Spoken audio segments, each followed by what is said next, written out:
Magandang umaga, kumusta po? Narito po ulit ang update natin para sa lagay ng ating panahon ngayong umaga po ng November 29, 2023 na kung saan sa ngayon po ay patuloy pa rin na malakas ang daloy ng amihan dito sa Northern Luzon at easterlies pa rin ang hangin na patuloy naman na umiiral sa Southern Luzon, Visayas at Mindanao at ang shear line ay nakakaapekto po ngayon dyan sa may Southern Luzon at ito naman ay pinapakita ng forecast model natin po ang ginagamit hanggang po sa susunod na 2 linggo.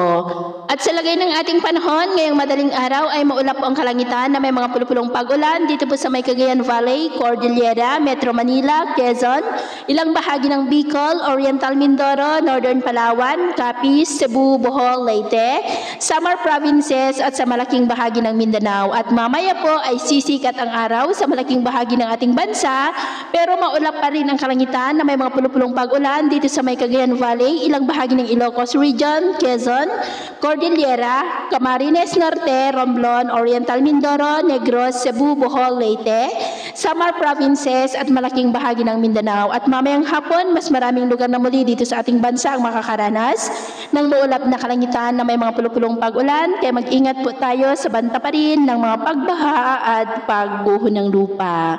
At sa atin naman pong mga baybayin dahil sa amihan at shear line ay matataas pa rin ang mga alon sa seaboard ng Northern at Central Luzon, maging sa extreme Northern Luzon seaboard at sa seaboard ng Silangan ng Luzon na ang mga alon po ay posibleng aabot hanggang po sa 2.5 to 4 meters height.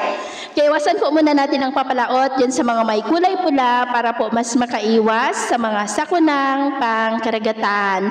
So yun po ang latest update natin sa araw na ito. At ako po muli si James na nagsasabing sa kahit na ng pagsubok po na darating sa ating buhay, wag na wag po tayong mawawalan ng pag-asa. Thank you and God bless!